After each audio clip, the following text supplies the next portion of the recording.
So, today we are talking about the lesser known characters from the Elder Scrolls lore. And first, let's talk about Morihaus. He's mentioned everywhere in the Alessian slave rebellion accounts, but almost never gets his own discussion. And that's strange because what Morihaus is, what he literally, physically is one of the more remarkable things in the mythology. Morihaus is a demigod, specifically the son of Kine, the Nordic goddess of the wind and storms, who is also called Kynareth in the Aldmeri tradition and who is one of the 8 divines. His father was a mortal. He came out of that pairing as a winged bull, a being that reads as a man from the upper body and a bull below that, with wings. This is not metaphorical. The historical accounts treat it as a physical description. He could use the Thuam. Kine granted it to him, which is appropriate given who she is. He could shout in the way that Nord tongues shout, using the voice as a weapon and a tool. This made him an extraordinary presence on a battlefield, and it made him one of only 2 beings at Alessia's war that matched Pelinal in terms of raw force. He and Pelinal had a specific relationship. Pelinal called him his nephew, which in the context of beings like them is more a statement about affiliation and kinship of spirit than about biological family. They fought together as close partners. Pelinal was volatile and Morihaus was more steady. He's described as the one who could bring Pelinal back from the episodes, or at least manage the situation while Pelinal was in them. Not because he was more powerful, but because of their relationship. Pelinal listened to him when he wouldn't listen to anyone else. Morihaus was also Alessia's lover. Pelinal warned him against this, not for moral reasons, but because the products of unions between mortals and divine beings tend toward the monstrous, and this was a pattern Pelinal recognized. Morihaus heard the warning and chose Alessia anyway. Their child, Belharza the Man-Bull, became the second ruler of the Alessian Empire after Alessia died. Every Minotaur in Tamriel is considered to be descended from Morihaus through that line. The Adabala, the text that contains the word cyber applied to Pelinal, that serves as the primary in-universe record of the early Alessian period, is attributed to Morihaus, described as his memoirs. The name means something like record of all that happens, and one of its first sections is about Morihaus arguing with and then executing a faction that opposed the writing of historical events. He believed the record mattered.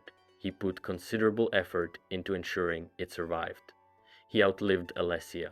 He outlived the war. What he did after, where he eventually went, whether he died in any conventional sense given what he was, the sources don't give a clean answer.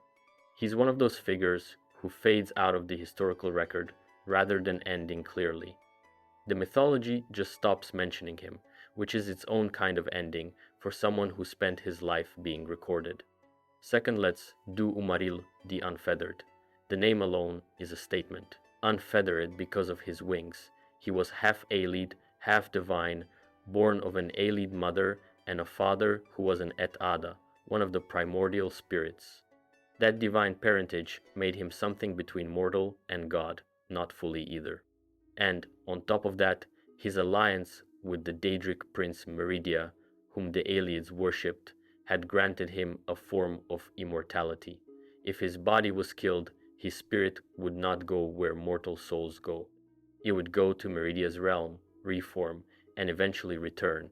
He would, as the sources put it, never know death. He was the most powerful of the Aelid sorcerer kings. His armor is described in the sources as being made of crystallized starlight.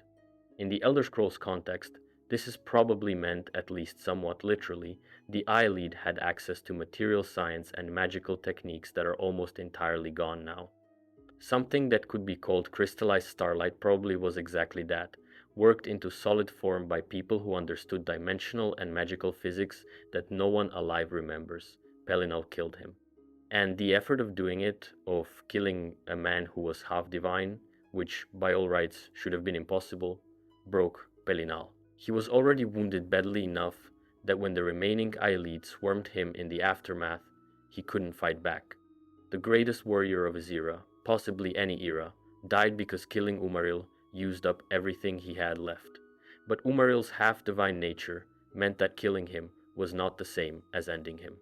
His soul went to Meridia's realm, exactly as the nature he'd arranged for himself guaranteed, and there it waited, for thousands of years. The Aelid civilization collapsed. Their cities became ruins that adventurers looted in Oblivion the game. Their culture was largely lost. Their language survived only in scholarly study, and through all of that, Umaril's soul was waiting in Oblivion for the dragonfires to go out, for the covenant protecting the mortal world to weaken, for a crack in the barrier.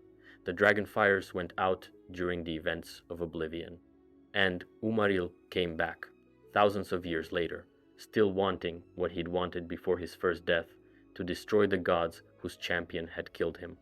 The Knights of the Nine DLC is where you confront him, and the game makes the connection explicit. What Pelinal started, you have to finish. The player character has to actually follow Umaril's soul into Oblivion and destroy it there. Otherwise, killing him physically just resets the clock again. You have to end him in the way that should have ended him thousands of years ago, and the game frames this as the completion of something Pelinal died doing. That connection, across thousands of years of in-universe history, the same conflict finally resolving, is one of the things Elder Scrolls does that almost no other franchise bothers with. The past has weight.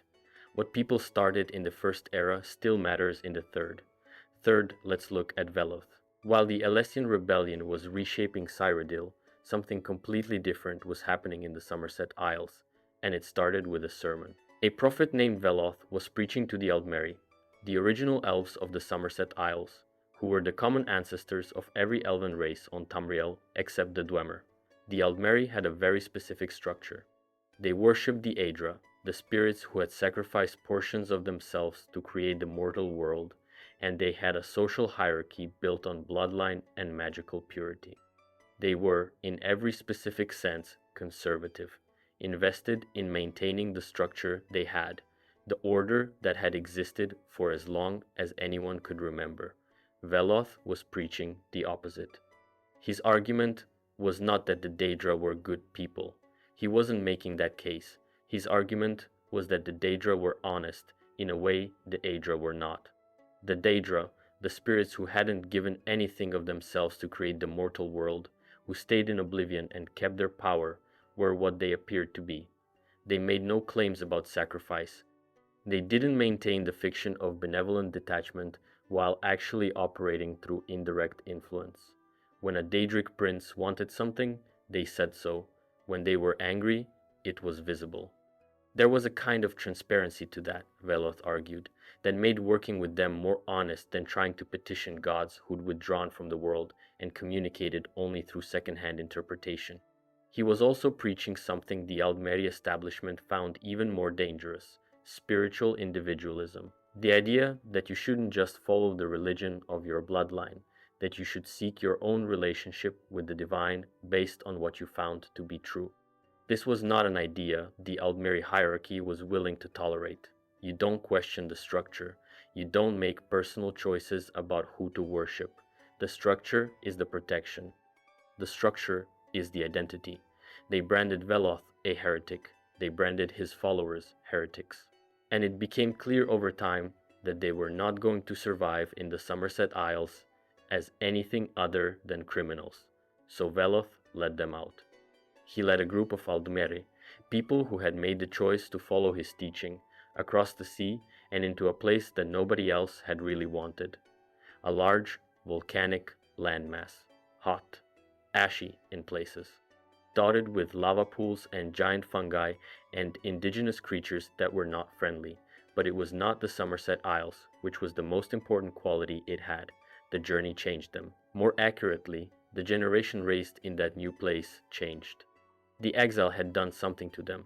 The separation from the mainstream Aldmeri culture, the contact with the Daedric powers they were now actively building relationships with, the political independence, the sheer physical difference of the landscape, all of it slowly made them into a different kind of people. They called themselves the Khmer, which means something close to changed ones, or the people who changed, which is exactly what they were. They would eventually become the Dwemer, the Dark Elves, after another transformation much further down the timeline. but the Chimer were the first version of that people. The first generation who understood themselves as distinct from what they'd come from. Veloth is still considered a saint by the Dwemer today. The tribunal faith, which eventually replaced his Daedra worship with worship of 3 specific individuals, still honors him as a founding prophet. There is something almost uncomfortably ironic about that. A religious institution that said, stop worshipping the Daedra and worship us instead, keeping the memory of the man who first said, maybe question what you've been told to worship. Next, let's look at Trinimac and Malacath. Before the Chimer had fully settled into their new home, something happened that tried to stop the entire project before it got started. Something involving a figure who rarely comes up in modern Elder Scrolls discussions precisely because what happened to him is one of the more disturbing stories in the whole mythology. His name was Trinimac, and he was one of the most powerful of the Etada, the primordial spirits, the ones who existed before the mortal world was made, the raw materials out of which both Aedra and Daedra eventually emerged. He was a warrior spirit. By most accounts, the greatest fighter among all the beings who would become divine. And he had a very specific objection to what Veloth was doing. Trinimac considered himself a protector of Aldmeri identity. The migration Veloth was leading, the theological break his followers were making, this was Trinimac's people walking away from what he saw as the correct order. He tried to stop it. He appeared before Veloth's followers and urged them to turn back.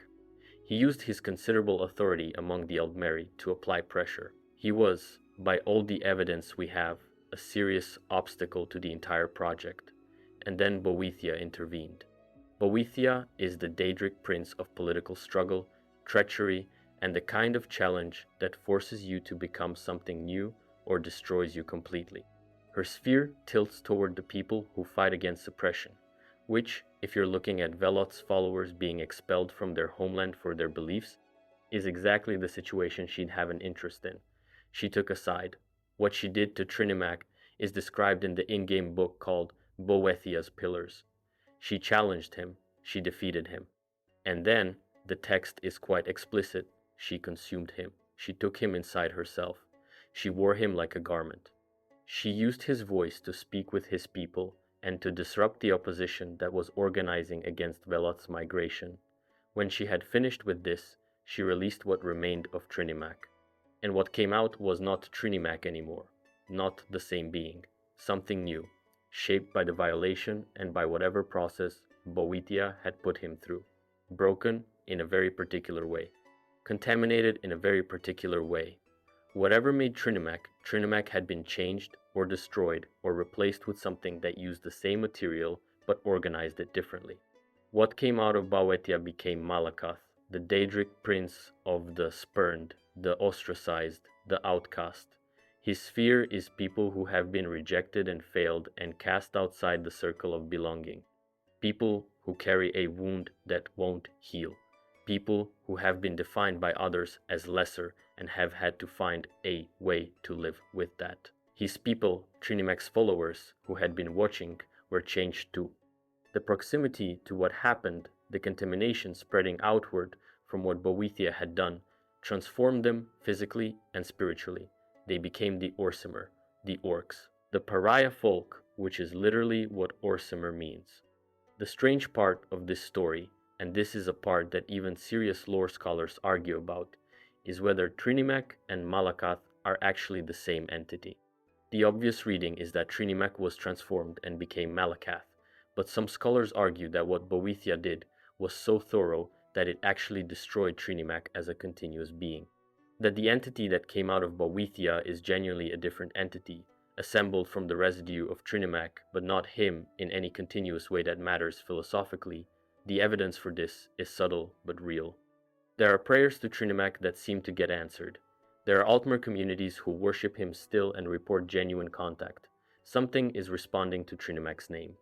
And separately, there is Malacath, who exists and who knows the Trinimac story and who once said, this is actual in-game dialogue, that Trinimac was simply a lie that the elves told themselves, which could mean he knows he's not Trinimac.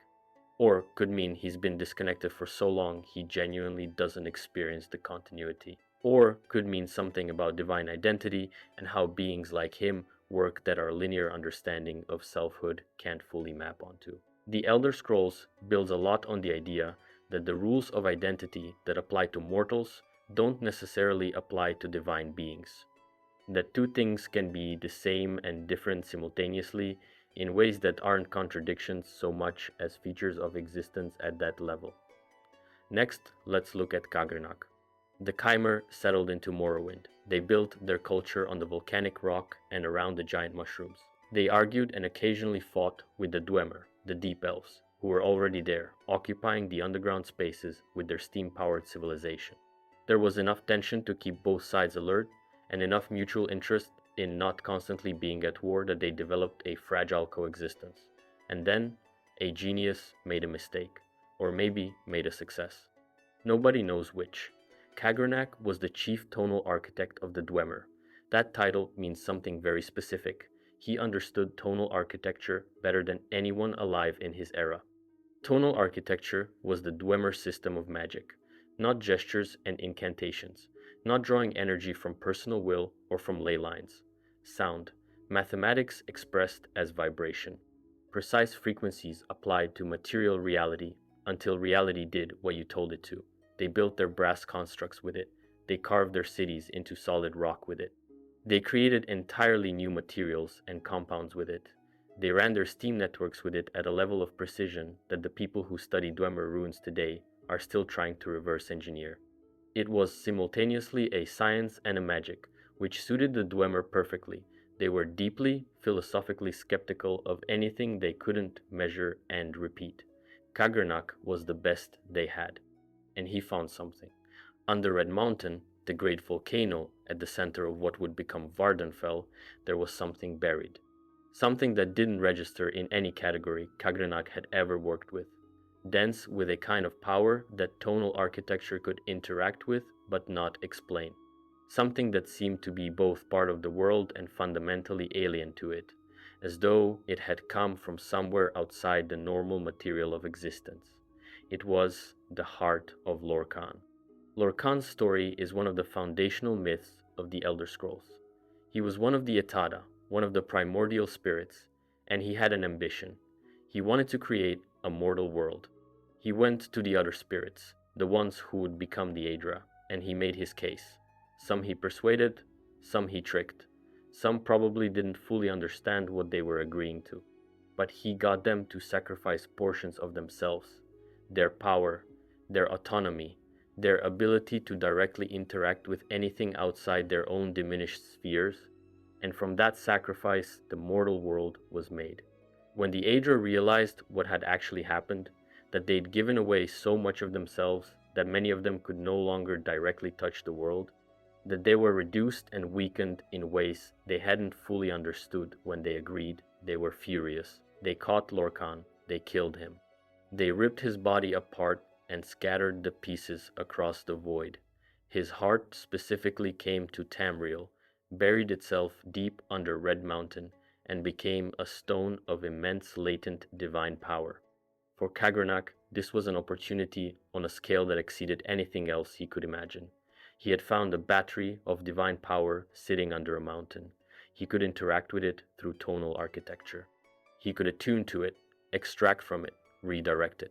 And if he could extract enough, if he could channel it correctly, he could change what the Dwemer were.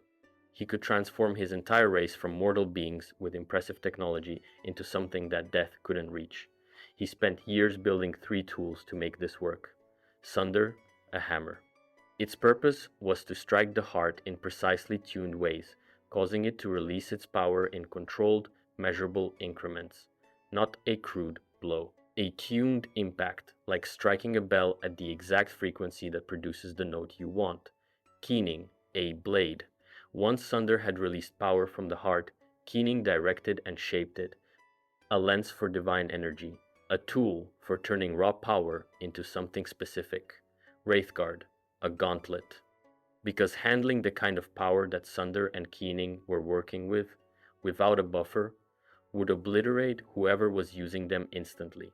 The gauntlet was protection. It was the thing that made using the other two possible. His project was called the Numidium, a great brass construct, a golem on an enormous scale, into which he planned to direct the heart's power, making it a divine machine that could do what gods could do, and through the Numidium transformed the Dwemer. The Numidium was activated, the tools were used, and every single Dwemer on Tamriel simultaneously was gone. Not dead, not killed in any conventional sense, just gone. Their cities kept running, their constructs kept walking patrol routes, the steam pipes kept pressure, but empty. Kagrenac's project either failed catastrophically or succeeded in a way nobody wanted. Nobody has answered what happened to them since. That question is still open in the lore today. Next, let's look at Indoril Nerevar. He's the character at the center of the most consequential event in Morrowind's history, and the question of what actually happened to him is the question the entire third era of that storyline is built around.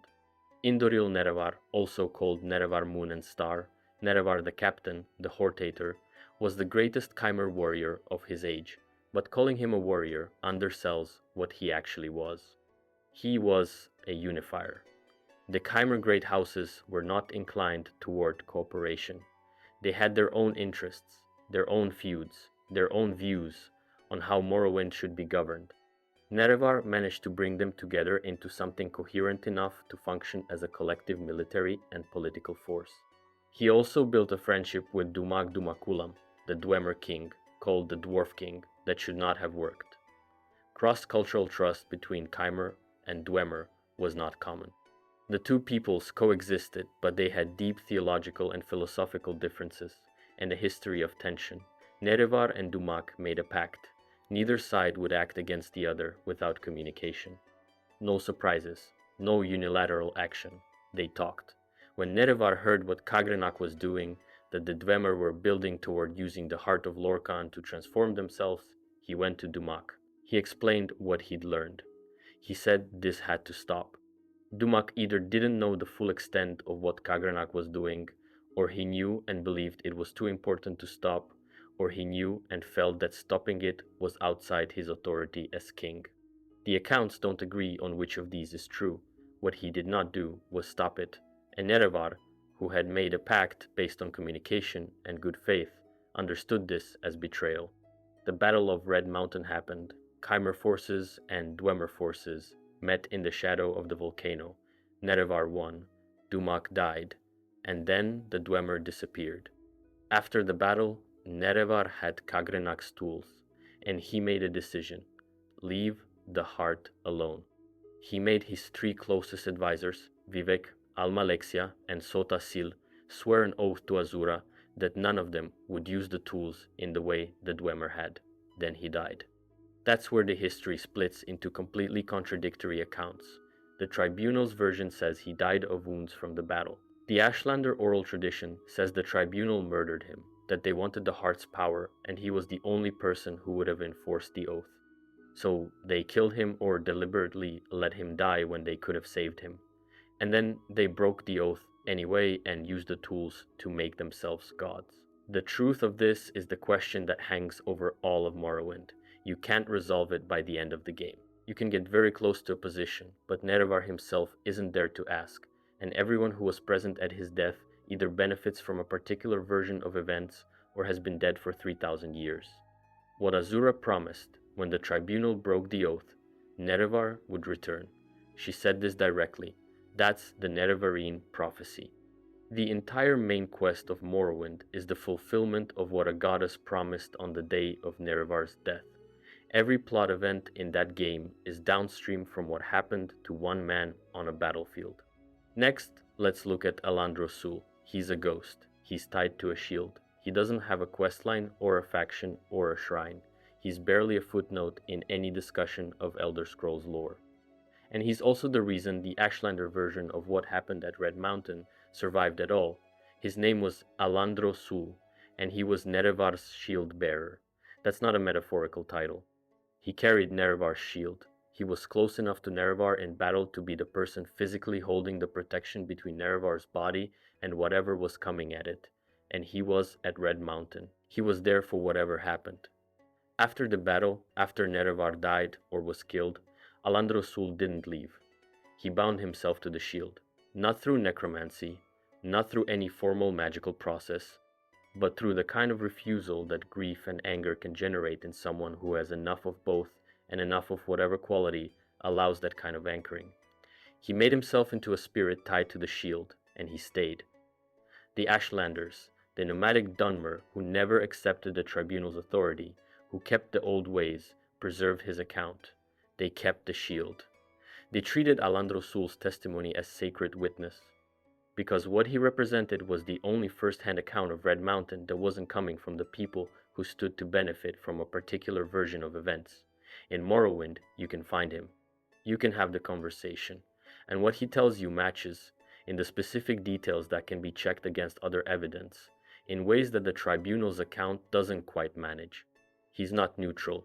He loved Nerevar. He's been furious on Nerevar's behalf for 3,000 years, which is a very long time to sustain that specific flavor of anger. His account is colored by loyalty and by grief, and by whatever changes in a person who stays in the world long past when they should have let go. But the facts he reports are the facts that the other evidence corroborates. He's the smallest figure in this whole section of the story. One ghost, one shield, one account preserved by nomads who had every social incentive to abandon the story because it made life with the tribunal harder. He stayed because he thought the truth mattered more than his own rest. Eighth, we have Sotha Sil. The tribunal ruled Morrowind for 3,000 years after Red Mountain. They built a civilization around their divinity. Vivek became the warrior poet. Almalexia became the anticipation of love. Sotha Sil became the clockwork god, and it worked. By the standards of a civilization, it genuinely worked. Morrowind was stable. There were temples, there were saints, there were divine interventions when the situation required them. The Dwemer people had gods who actually showed up, which is an offering that most religions cannot make. But the thing about Sotha Sil is that he didn't really participate in the ruling. He withdrew. Almost immediately. He built himself somewhere to be, and he went there, and he essentially stopped engaging with the world above. The Clockwork City is what he built. Deep underground, in a cavern or dimensional space, depending on which account you trust, Sotha Sil constructed a city made entirely of mechanical components. Brass streets, copper buildings, a dome overhead fitted with lights that cycled through simulated day and night. The inhabitants, the fabricants, were constructs, creatures built of metal and enchantment, designed to carry out the functions of a living city. They moved through their mechanical routines, played their roles, maintained the streets and the buildings and the systems that Sotha Sil had designed. He lived in there. Alone with his machines and his models and the project he had set himself. The project, as best as anyone understands it from outside, was to study reality until he understood it well enough to fix it. He believed, based on his understanding of how the world had been made, Lorkhan's trick, the Aedra's sacrifice, the whole tangled mess of divine politics, that existence as it currently operated was fundamentally broken. That the original act of creation had introduced something wrong into the foundation of things, and that with enough time, enough careful observation, enough testing and modeling and iterating, he could find the specific corrections that would need to be made. Whether this was the greatest ambition ever attempted, or an arrogance so vast it had come all the way around to looking like wisdom, he pursued it for 3,000 years. His end came from Almalexia. Almalexia had been the most publicly present of the tribunal. She'd shown up, she'd interacted with her people, she had priests and temples and active relationships with the mortals who worshipped her. Her identity was built around being a goddess in a way that Sotha Sil's never quite was. He'd always been more interested in the work than in the worship. When the Nerevarine severed the tribunal's connection to the heart, Almalexia lost her divinity, the thing she had been for 3,000 years, the thing that defined her, gone, and she couldn't hold it together. Something broke. She went to the Clockwork City. She killed Sotha Sil in his own place, in the middle of his own machines, while they kept running around him because he had built them well enough that they didn't need him to be alive to keep going. And then she took pieces of his constructs and built something monstrous from them, and sent a message to the Nerevarine to come. In the tribunal expansion, the last thing you do is confront her in the ruins of everything Sotha Sil spent 3,000 years building. A city built by the person who wanted most to fix what was broken, dismantled by the person who couldn't survive what was lost. It's one of the more quietly devastating environments in any Elder Scrolls game. Next, let's look at the Hist and the An-Xileel. Something was happening in Black Marsh during all of this that almost never gets mentioned in any discussion of Elder Scrolls lore, and it's been sitting in the margins of the story since Arena. There are the Hist, not a character in the individual sense. The Hist are trees, but they are not trees the way a pine or an oak is a tree. The Hist are ancient beyond almost any other entity on Tamriel, older than the current era of existence, possibly older than the mortal world in its current form. They are described as having existed before the current arrangement of things, as being holdovers from a previous version of reality or a previous attempt at it. They are sapient, they communicate, they have memory that goes back so far that the earliest periods of Tamrielic history are recent events from the Hist's perspective. The Argonians, the lizard people of Black Marsh, have a biological and spiritual relationship with the Hist that goes deeper than any other species deity relationship in the game. Argonian infants drink the sap of Hist trees, and this shapes what they become, not cosmetically, fundamentally. Their personality, their aptitudes, their connection to the spiritual world, all of it gets oriented by the sap of the specific Hist tree they drink from. Different histories produce different kinds of Argonians. The Hist are, in a very literal sense, involved in the creation of each Argonian as a person.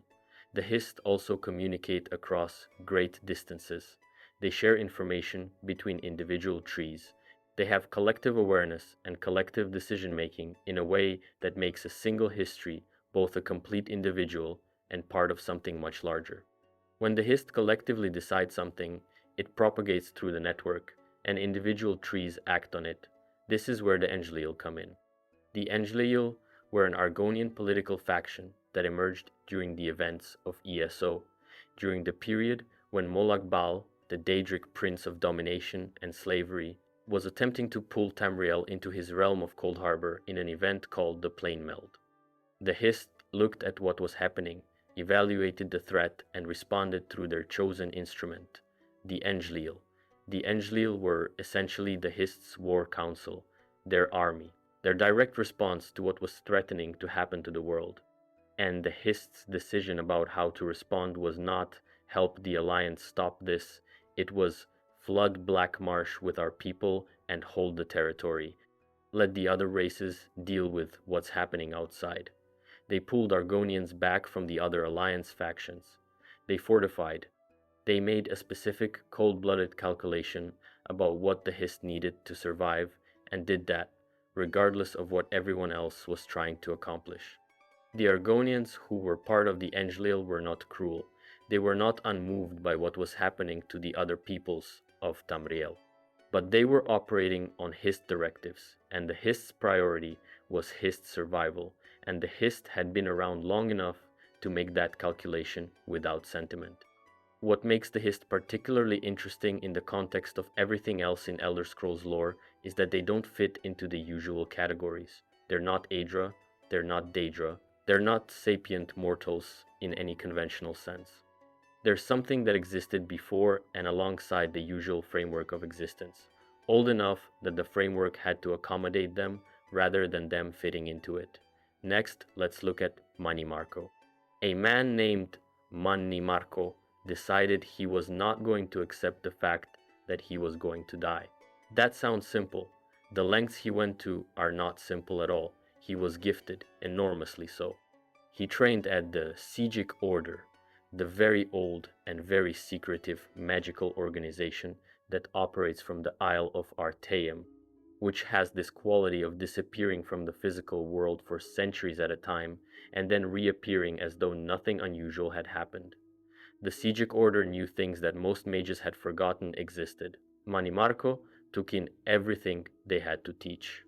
His fellow student during this period was a man named Vanus Galerion, who would eventually found the Mages Guild, who believed fundamentally that magical knowledge should be shared openly with everyone who could learn it, that the era of magical knowledge being hoarded by closed orders was over, and that openness was the way forward.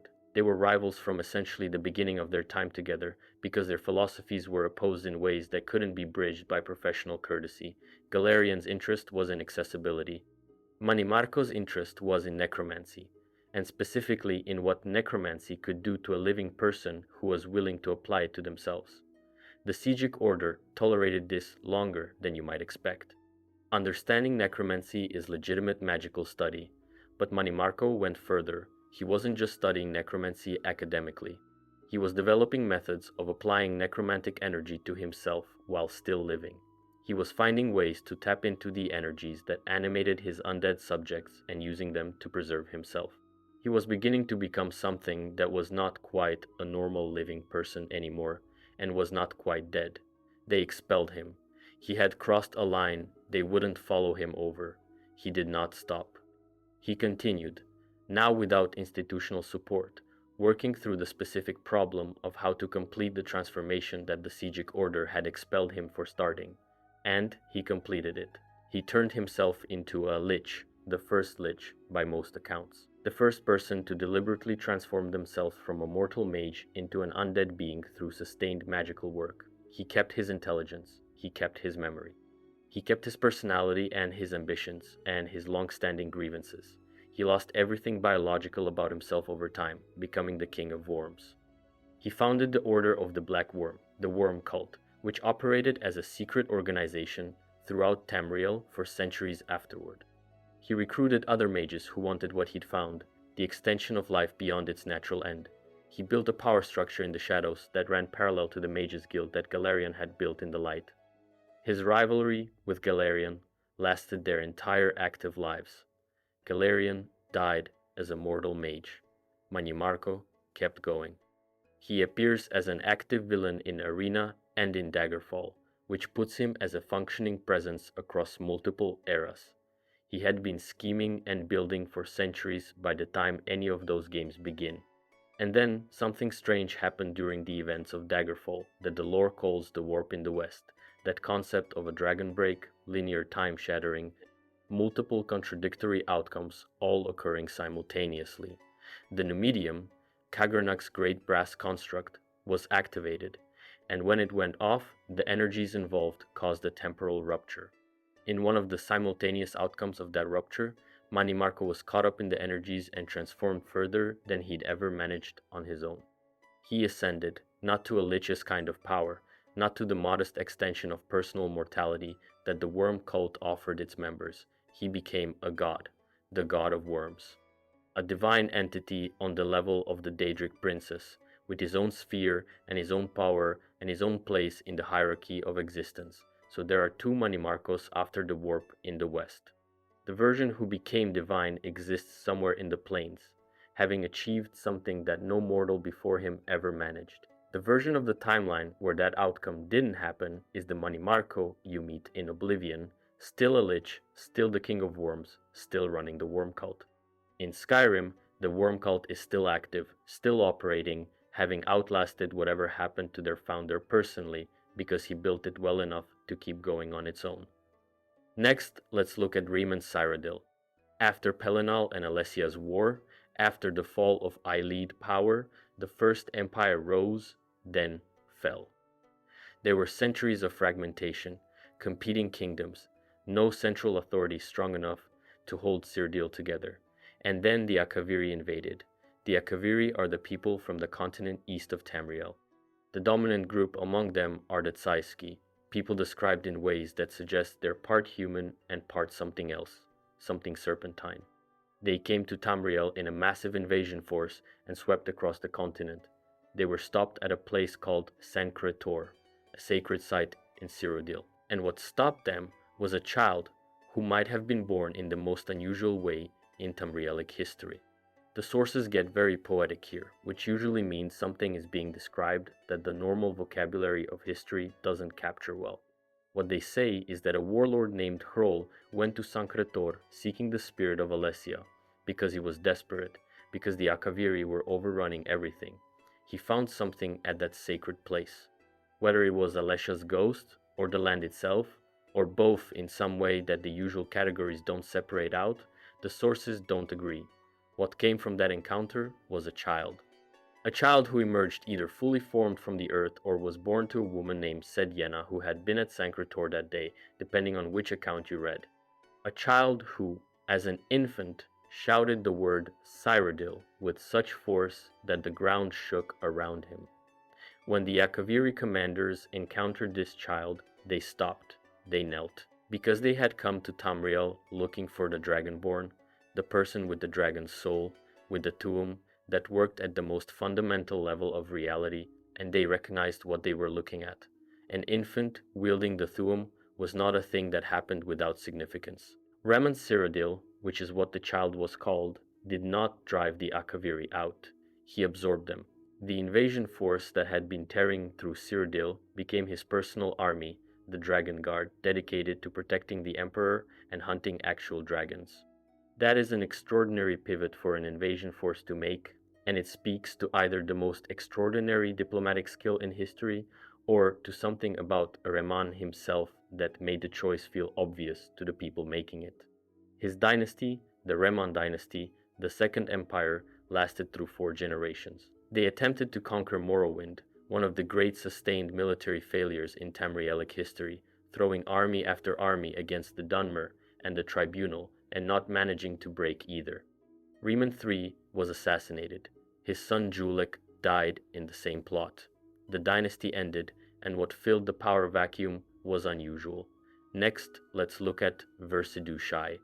The era after the Reman dynasty, when the empire was run not by a human emperor, but by the highest-ranking Akaviri official remaining, is called the Akaviri Potentate.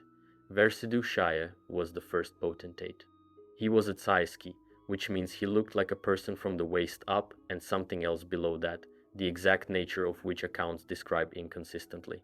He stepped into the regent role after the assassination of Reman III, and he was, in ways that surprised the people who were expecting him to either collapse or conquer, extremely good at the job. He ruled for around 500 years. In that time, he made a decision that shapes the world of every Elder Scrolls game set in the Third Era. He disbanded the private armies of the nobility. The logic was straightforward. The assassinations that had ended the Reman dynasty were possible because every noble house had its own private military force. Private armies meant private power that wasn't answerable to the Empire. Versidue-Shaie wanted to stabilize things, and private armies were the instrument of destabilization. The problem he immediately ran into was that common people, traders and farmers and travelers, had relied on those private forces for protection in an indirect way. Without them, the roads became dangerous. Crime increased. The infrastructure of safety that people had taken for granted was suddenly absent, so he granted charters. The Fighters Guild and the Mages Guild received official sanction to operate as regulated institutions across the Empire, handling the work that private armies used to handle but as neutral, chartered organizations rather than personal forces loyal to whoever paid for them. Every time you join the Fighters Guild in Morrowind or the Mages Guild in Oblivion, you're participating in an institution that a Saiski regent created 5 centuries into an administration that started with an Akaviri invasion force kneeling before an infant at a sacred site in Cyrodiil. The chain of causation in Elder Scrolls history runs long. Versidue-Shaie was eventually assassinated by the Morak Tong. His successor, Severian Chorak, was also eventually killed. The potentate ended. The Third Era and the Septim dynasty began. Next, let's look at Tiber Septim, or Talos. This one is kind of known, but still worth mentioning. The Septim dynasty is what most players know. Uriel Septim VII is the emperor who dies at the start of Oblivion, whose voice opens the most famous beginning in the series. But the dynasty goes back much further, and the person who founded it is someone whose identity is one of the more contested questions in the lore. Tiber Septim, also known as Yalti Earlybeard, also known as Talos, also known as Weismir, also known as the One, also known as a handful of other things depending on which cultural tradition you're reading. The question of who Tiber Septim actually was, where he came from, what his original identity was, what he actually did to unite the empire, is complicated by two things. First, multiple contradictory historical sources that don't agree on basic facts like his name or his birthplace.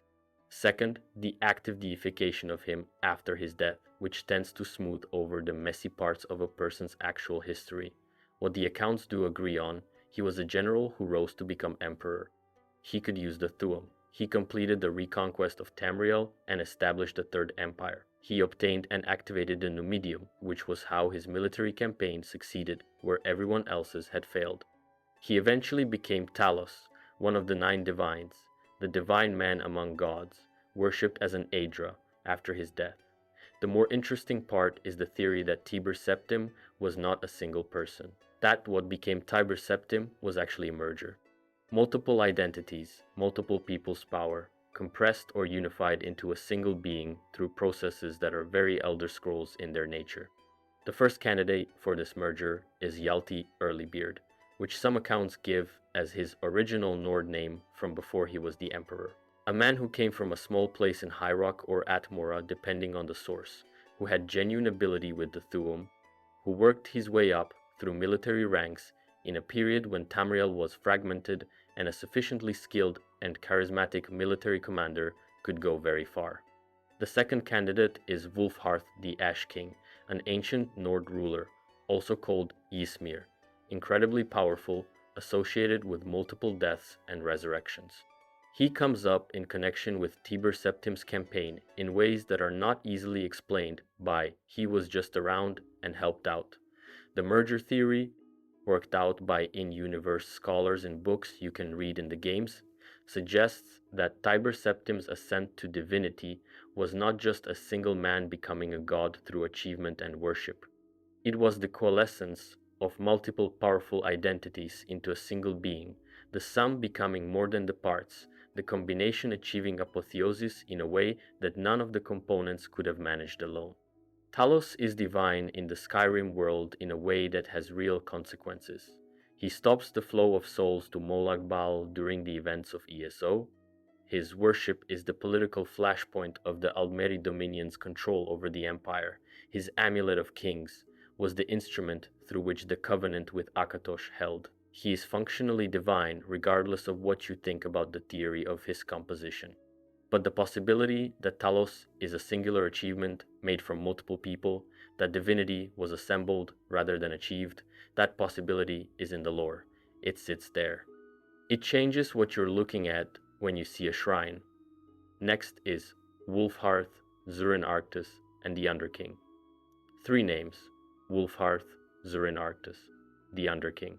1 body probably. Maybe 2 at different points. And the nature of what connects them is strange enough that the in-universe scholars who write about it openly disagree on every point. Wulfharth first. He's an ancient Nord king, also given the title Weismer, Dragon of the North. He ruled as High King of Skyrim in the early First Era.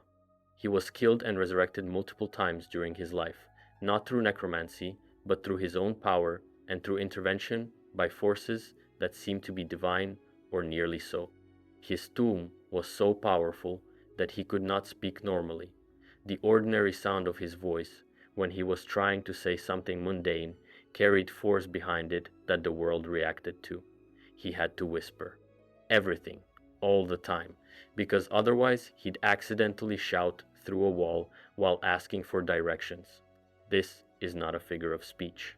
The historical accounts are explicit, Wulfharth whispered. And even whispering, people kept a respectful distance. He fought at Red Mountain on Nerevar's side.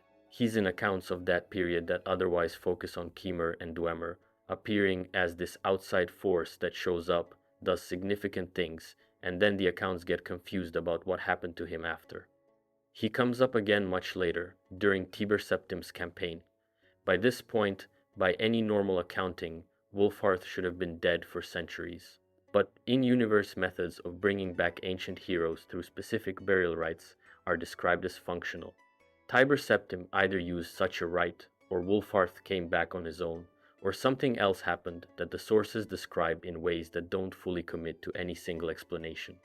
Zurin Arctus is described as Tiber Septim's imperial battle mage, an extraordinarily powerful mage who was central to the military campaigns that united the Empire. He helped power the Numidium. And here's where the dark part comes in. Powering the Numidium required something the sources describe inconsistently. Sometimes as a heart, sometimes as the life force. Something extracted from Zurin Arctus in a way that left what remained of him fundamentally changed. The Mantella is the item in Daggerfall that the entire main quest revolves around retrieving. It's described as a gem containing a heart, containing the essential life force of a person who was changed in the process of powering the Numidium. When you read the Daggerfall backstory carefully, the Mantella is Zurin Arctus's heart, or his soul, or whatever it is that makes him him, removed and sealed away in an item. What came out of that process is the Underking, a massive, ancient, skeletal being who appears throughout Daggerfall wanting one thing, the Mantella back, because without it he cannot die properly. He's caught between states, not fully living, not fully dead, not free to rest, not capable of ending, just existing in an in-between that the sources describe as genuinely terrible. The merger theory. Wulfharth was brought back or arrived. His power was somehow merged with Zurin Arctus. When the Numidium took what it took, the result was the Underking, something that had incorporated both but was less than either, stripped of the thing that allowed mortality to function normally. At the end of Daggerfall, during the warp in the west, the Underking gets the Mantella. He takes it back, and he allows himself to die. Finally, completely, cleanly, after an existence that the accounts treat as genuinely awful. He was waiting for the chance to stop. The warp in the west, which was something between a disaster and a transformation for everyone else involved, was for the Underking, specifically the moment he'd been waiting for since before Tiber Septim united the Empire. That asymmetry is one of those Elder Scrolls details that stays with you. Next is Potema Septim. She was born a princess of the Septim line, grew up in the imperial court, married into the position of Queen of Solitude in the way that political daughters were expected to be married into positions. She was brilliant, she was strategic, and she was paying attention to the succession politics of the empire with a precision that most people around her weren't matching. She had a son, Uriel Mantiarco. She had assessed the imperial succession and decided that her son had a legitimate claim to the Ruby Throne, and she had further decided that the legitimate channels were not going to be sufficient to make that happen, which meant she would need to make it happen through other means. She started a war, the War of the Red Diamond, named for the throne everyone was fighting over, tore the empire into factions. Every branch of the Septim family fighting every other branch, alliances forming and shifting. Armies moving across the continent, years of this. Potema used necromancy during the war, not subtly. She raised undead soldiers and deployed them as military forces. The historical accounts about this are not ambiguous. She did this, it was effective, and it was the kind of thing that people were still talking about with specific horror long after the war ended. Her son died before she could put him on the throne. The thing she'd destroyed relationships and started a war and crossed into forbidden magic to accomplish didn't happen. The war ended without the outcome she'd built it toward. She was besieged in solitude for years. The imperial forces bottled her up inside the city she was queen of, and she held, and then eventually she died inside the walls. Old, isolated. Having lost the central thing she'd spent her life trying to get, she kept going. Her spirit didn't pass on. She stayed in solitude, not as a simple haunting, but as something with agency and intelligence and ambition that had not diminished with the death of her body. She had been powerful enough in life, powerful enough and willful enough, and invested enough in continuing that death was not the end of her participation. In Skyrim, which is set roughly 300 years after her death, there is a questline that involves discovering she's still there, still active, still trying to use the dead as instruments of something, still reaching through the centuries toward a purpose that the loss of her physical existence has apparently not fully extinguished. The quest ends with you destroying what remains of her. But even that ending carries a specific quality. The question of how long she would have kept going if no one had intervened hangs in the air. She'd already been at it for 3 centuries. Next up is Yagrum Bagarn. If you played Morrowind, you might have found him. He's in the lower levels of Tel Fyr, the tower of the Dwemer wizard Divayth Fyr, in a room called the Hall of Fear, sharing space with other people who have Corpus disease. He moves on mechanical spider legs because the disease has swollen and twisted his original body to the point where his limbs no longer work the way they should. He is the last known living Dwemer. He survived when every other member of his race vanished because he was not on Tamriel when it happened. He was in what he calls an outer realm, a different dimension entirely, the nature of which the lore doesn't fully specify. He was there doing research, because his rank was Master Crafter, one of the highest designations in Dwemer academic and technical hierarchy. While every Dwemer everywhere on Tamriel ceased to exist at the same instant, Yagrum was somewhere the event didn't reach. When he came back, everything was gone. The cities were there. The constructs were running their routes. The machinery was maintained, but empty. His entire civilization, every person in it, everyone who had built anything, everyone who had been alive when he left, had stopped existing while he was away. He has been alive since, with Corpus disease slowly changing him, with Divayth Fyr keeping him as something between a guest and a subject of study, with nothing to do except remember a civilization that no one else alive remembers from the inside. He talks to you in Morrowind like a man who has had too much time and too little company. Thorough, knowledgeable, clearly extraordinarily smart. But there's a quality to it, a quality of someone who has been alone with his expertise for so long that talking about it feels strange again, like a language you stop fully trusting after years of not speaking it. He knows things about what Kagrenac was doing. He has theories about what happened to his people. He was a master crafter. He was close enough to the center of Dwemer intellectual life to understand the project. And he doesn't know what happened. He has been thinking about it for thousands of years, with all of that background and all of that technical knowledge, and he still doesn't know. That uncertainty might be the most human thing about him. Next, let's look at Divayth Fyr. The person who keeps Yagrum Bagarn, Divayth Fyr, is himself one of the stranger figures in the Dwemer world. He's 4,000 years old, maybe older. He's Dwemer, which means he lives longer than humans under normal circumstances. But 4,000 years is well past even Dwemer natural lifespans. He's been sustaining himself through magical means, or he's simply powerful enough that the normal rules have stopped applying to him in the same way. He doesn't fully explain. He's Telvanni. House Telvanni, the great house of Dwemer mages, who operate on the philosophical position that power is its own justification. If you can hold something, it's yours. If you can take something, you have the right to try. They don't have marching armies, they have individual mages who are powerful enough that armies are somewhat beside the point. Divayth Fyr is one of the most powerful Telvanni alive, which makes him one of the most powerful Dwemer alive, which makes him one of the more powerful individuals in Morrowind in any general sense. His tower, Tel Fyr, is in a location that requires swimming through an underwater passage to reach. This is either a deliberate security measure or just how he chose to build his home. He doesn't offer an explanation. He has wives, 4 of them. They are named Alpha Fyr, Beta Fyr, Delta Fyr, and Upsa Fyr. They are all female. They are all visibly similar to him in certain qualities of face and manner, because they are female iterations of himself that he created through magical means, copies, modified through whatever process he used, raised into their own personalities and lives over time. They are their own people now, with their own interests and their own views. They started as him. He discusses this with the detached pragmatism of someone for whom 4,000 years of existence has made very few things genuinely surprising anymore. They are their own people. The fact that they started as copies of him is just what happened.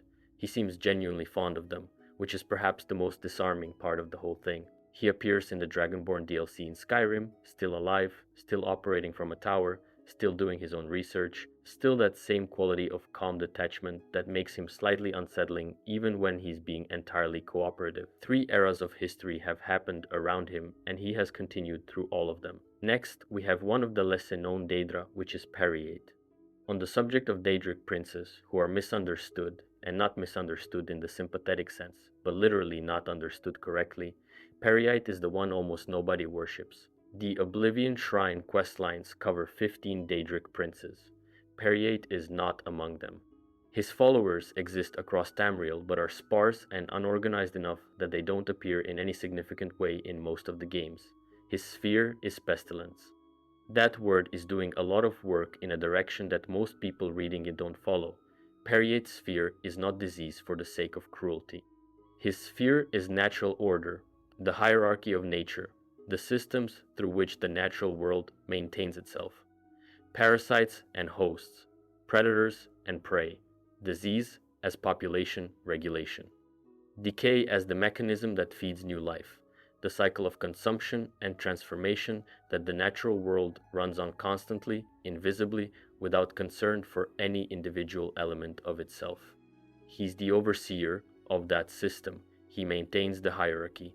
Without pestilence, nothing is regulated. Without the natural order's mechanisms of correction, populations exceed their capacity, systems fail for lack of the pressure that keeps them functional. From a perspective sufficiently detached from any individual organism's suffering, what Peryite governs is necessary. It's a hard perspective to achieve from inside the system you're describing, which is why Peryite doesn't get many worshippers who genuinely understand what they're signing up for. He also doesn't help his own case with how he communicates. He doesn't make appearances, he doesn't grant dramatic gifts or send visions or send his champions on memorable quests. He sends a taskmaster, an intermediary, to speak for him. If you want to reach Peryite, you go through the taskmaster, and the taskmaster is not exactly charming about it. His Skyrim questline is one of those details that rewards looking at twice. You find a group of his worshippers who have all contracted the disease and are in terrible shape. Peryite is offended, not at their suffering. From his perspective, disease is neither good nor bad. It's a process. He's offended because the process didn't complete correctly. They got sick, which should have been the prelude to being cured through his blessing and becoming stronger for it, and instead they just stayed sick. The cycle didn't complete. There's something that almost amounts to care in that framing. Peryite didn't make them sick to torture them. The sickness was supposed to be a thing they passed through and came out stronger from. The fact that they got stuck is an error in the system he maintains, and the system is supposed to work. Next, let's look at Fa-Nuit-Hen. Less well known than Peryite and more interesting in a very specific way is a Daedric entity named Fa-Nuit-Hen. He's not a prince. He doesn't have his own realm, his own sphere, his own position in the hierarchy of Oblivion in the princely sense. He serves Mehrunes Dagon, which might make you immediately want to discard him as a category of thing, but the service relationship doesn't define what he is as an individual. His title is the multiplier of motions known. This is a specific technical designation. It means he has studied, mastered, catalogued, and can perform every form of combat known across all of Oblivion. Every weapon style, every martial discipline, every fighting school from every culture and creature that has ever fought in any realm on or off Tamriel.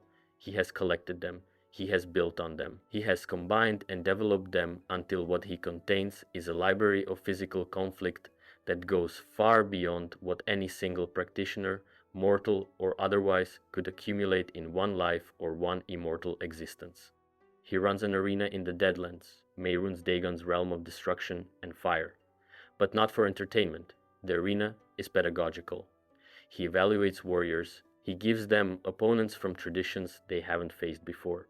He studies how they adapt, what their instincts produce when they're outside their training, how the principles of their martial background interact with principles from completely different schools. He is genuinely interested in combat as a discipline in a way that goes beyond using it as a tool. In Isso's Horns of the Reach content, he's a character you interact with, and he's not hostile. He's professional. He wants to see good fighting. If you fight well, he respects it. If you fight badly but interestingly, if you make unusual choices, if your failure is at least instructive, he has some respect for that too. There's a series of in-game books that present themselves as records of conversations with him on the subject of combat philosophy. He has opinions about what separates killing from combat.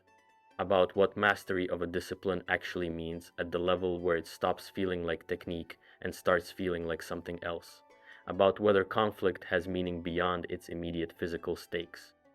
He's one of those details that shows the Daedric world has its own texture and its own individuals with their own pursuits, that the Daedra are not simply evil and not simply absent except when a prince needs a name to invoke. There are entities in Oblivion who care about specific things, who pursue specific projects, who have their own intellectual lives independent of what anyone in Tamriel needs from them. Alright, next one. Let's look at Red Eagle, back to the mortal world. To the Reach, a region in what becomes Skyrim, up against the Druadach Mountains, with one of the more complicated buried histories in the game. The Reachmen are the indigenous people of the Reach. They have a culture connected to very old magic, to Daedric relationships that predate the organized religions of the current era, to a fierce understanding of the land they come from, and a correspondingly fierce resistance to being absorbed into Nordic or imperial political frameworks. They've been conquered, expelled, taxed into poverty, politically marginalized, and they have fought back every time in ways that get them described in the histories written by the people who conquered them as savage and unreasonable. Their most significant king, significant in the sense of being remembered by their own oral tradition rather than being written about sympathetically in imperial records, was a man called Faulan, Red Eagle. He lived thousands of years before the events of Skyrim. The Nords were pushing into the Reach with the kind of sustained military force that comes with both superior numbers and the backing of a centralized state. The Reachmen were losing ground, losing people, losing the ability to maintain the way of life that had been theirs for longer than the Nords had been in Skyrim. Faulan fought conventionally for years. Guerrilla tactics, using the terrain, which the Reachmen understood better than anyone who'd arrived from outside, raiding and withdrawing before a superior force could engage fully. It was not enough. The Nords had the numbers and the supply lines and the ability to absorb losses that the Reachmen didn't have, so he made a deal with something dark. The sources call it a spirit. The specifics, which Daedric prints, if any, what the exact terms were, what was offered and what was given, are not fully preserved. What the accounts tell you is that Faulan made a bargain for power, and the power came, and he used it. He won battles after that. His forces moved with something behind them that hadn't been there before. The Nords retreated from positions they should have been able to hold. The Reachmen gained ground they'd been losing for years. He was winning. The price was visible long before the end. He was changing. The man who had knelt down and made the bargain was being steadily consumed by whatever he'd invited in. His leadership became erratic. The decisions he made started to serve purposes that weren't clearly the Reachman's interests. His methods became things that his own people began to fear. By the end of his life, whatever he had been when he started, the chieftain who wanted to protect his people was barely visible inside whatever he'd become. His spirit was bound to his sword, what players in Skyrim call Red Eagle's Bane, and to his burial site in the Reach. In Skyrim, you can find the cairn. You can find the book that tells his story in verse. You read it outside, on the hillside, and then you go into the tomb and you encounter what's left of him, not the man who wanted to save his people, but the spirit that's been in that tomb since the body was put there. He still waits for something, for an end that the bargain he made didn't include a provision for. Next is Laloriaran Dynar. Let's go back to the Ilead one more time, because there's one figure in that history who didn't fit the pattern that Pelennor was destroying, and his story carries forward into the events of ESO thousands of years later. His name was Laloriaran Dynar, and he was the last king of an Ilead settlement called Delodil. While the other Ilead kingdoms were actively maintaining the slavery of humans and fighting to preserve the Ilead social order, Laloriaran looked at what was happening and made a different choice. He allied with Alessia. He agreed that the relationship between his people and the humans around them had to change. He put Delodil on the side of the people who were trying to end Ilead power. This made him a traitor to his own civilization by the standards of every other Ilead lord. He was fighting alongside the force that was dismantling everything the Aelid had built. He did it anyway. When the war ended, when Alessia's forces won and the Aelid power structure collapsed, Laloriaran's situation was genuinely complicated. He was an Aelid in a world that had very legitimate reasons to hate and distrust Aelid. His alliance with Alessia offered him some protection, but the protection had limits. The Aelid who had survived scattered, and Delodiel eventually fell in the general collapse of Aelid civilization. Laloriaran was imprisoned in Cold Harbor, Molag Bal's realm of domination and slavery, at some point during the chaos of that period, and there he remained, the Second Era, the period of the Potentate, the reigns of the Septim dynasty, the events that Eso covers. All of that time he was in Cold Harbor. In Esso's main quest, you go to Cold Harbor. You find Laloriaran Dynar there, ancient and reduced but coherent, still himself. The 1,000-year imprisonment in a Daedric realm hasn't broken him in the way you'd expect, given what that kind of captivity does to mortals. He becomes a significant figure in the alliance against Molag Bal that the ESO main quest builds toward. He carries the memory of the Aelid civilization from inside, not from archaeological study, not from historical texts, but from having lived it. He is the one remaining person who remembers what Aelid culture was actually like from a perspective that participated in it without being fully defined by its worst parts. What he never does in the ESO content is ask to be absolved of what his people were. He knows what the Aelid did. He's not making an argument that they were misunderstood. He's one individual who made a choice that went against his civilization, who paid for it with imprisonment that lasted long enough to outlast everything else about the world he'd been born into. And next we have Frandar Hunding.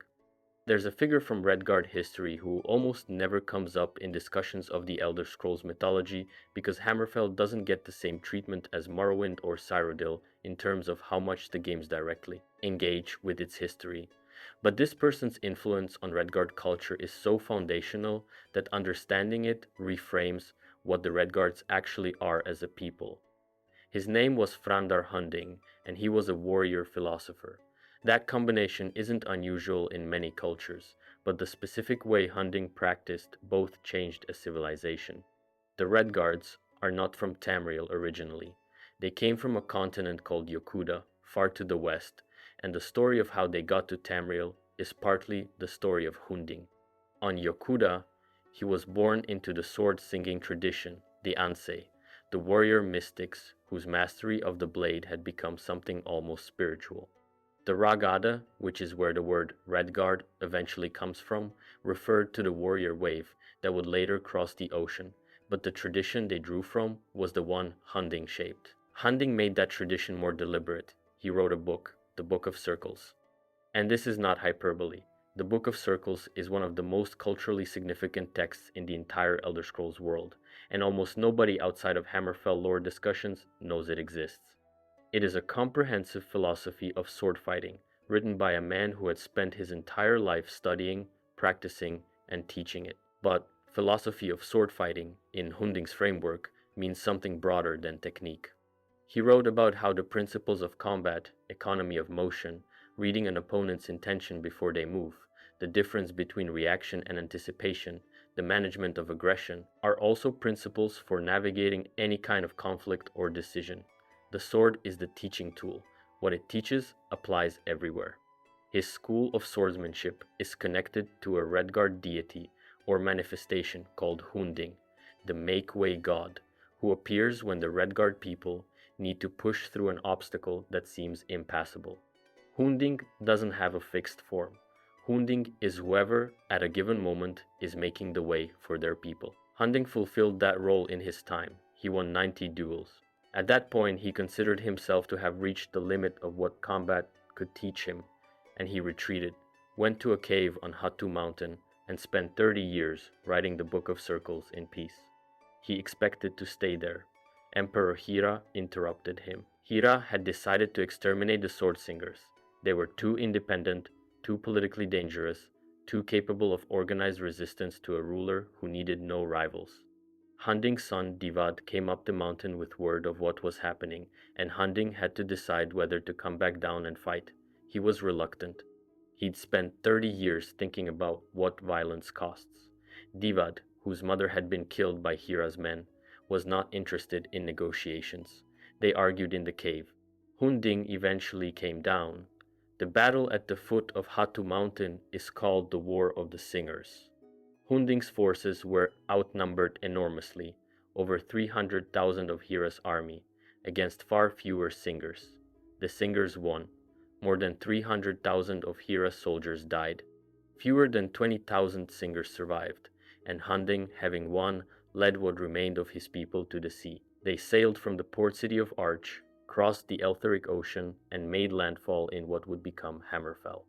Yakuda sank not long after they left. The destruction came after they had already departed, leaving them with no continent to return to, and Hunding died in Hammerfell. Not in the final battle on Yakuda, not in some late-career military campaign, but fighting the giant goblins, the Flint-Toothed tribe, who already occupied the land. He'd brought his people to a new continent and died in one of the first conflicts on it. His son Divayth took command, kept fighting, and eventually completed what Hunding had started. His legacy persists in a way that's invisible unless you know what you're looking at. Every Redguard warrior character in the Elder Scrolls who moves with that specific quality of efficiency, who fights like someone who has thought very hard about what fighting actually is drawing on a tradition Hunding codified, the Alik'r warriors in Skyrim, the Sword Singers in Iso. The whole cultural identity of the Redguard as people who are exceptionally good at combat, not because of magical augmentation or divine favor, but because of philosophy that has been refined over centuries. That traces back to one man, one book, one cave, on a mountain of a continent that no longer exists. And lastly is Lorkhan, also one of the more popular ones, but worth mentioning. You can't talk about this mythology seriously without eventually confronting the figure at the center of it. Every single character in this list is, at some remove, a consequence of this one being. Lorkhan is usually presented as a villain. Most elven traditions across Tamriel agree that Lorkhan tricked the other Etada into creating the mortal world, and that the creation of the mortal world was an act of theft and destruction. The Etada who participated in it lost part of themselves. The ones who went all the way became the Aedra, diminished, their full divine nature reduced by the cost of maintaining a world they'd been tricked into making. In this reading, Lorkhan is the primordial con artist. Everything bad about mortal existence, the limitation, the death, the suffering that comes from being finite in an infinite universe, traces back to his deception. The Nord tradition sees this completely differently. In Nord mythology, Lorkhan is Shor, and Shor is not a trickster. Shor is the champion of mortals. He went to the other gods, knowing what creation would cost, knowing what the mortal world would be, and he did it anyway because the mortal world, with its limitation and its death and its suffering, is also the thing that makes growth possible.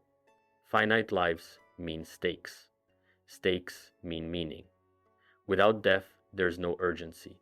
Without loss, there's no understanding of what matters. Shor saw the opportunity to create a universe where meaning was possible, and he took it, and the other gods who refused to participate or who resented the cost are the ones the Nord tradition views with suspicion.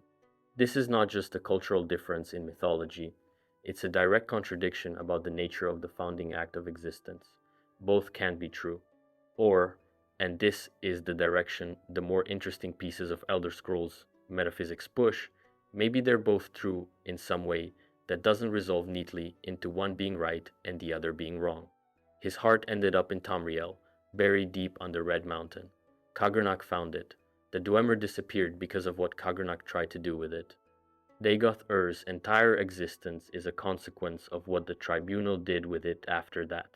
The heart was eventually destroyed during the events of Morrowind, you do it, as the Nerevarine. The Tribunal's power ends, the blight storms stop, and Lorkhan, or Shor, has been gone from the world since before the current era began. He was thrown out by the gods who didn't want to deal with the consequences of what he'd started. He's a void at the center of the mythology. the most consequential figure in the history of existence, and he's the one who isn't there. The Nord afterlife, Sovngarde, is where Shor holds court for the honored dead. The Hall of Valor in Sovngarde, which you visit in Skyrim, has this specific quality of being a place set apart from all of the mythology's conflicts. Shor doesn't get involved in mortal affairs. He doesn't send champions the way the Daedra do. He sits in his hall with the people who died in the world he made, and he stays there. The mythology doesn't explain if this is exile or choice, or something the act of creation reduced him to. That's left open. The Chimer exist because of Veloth's heresy.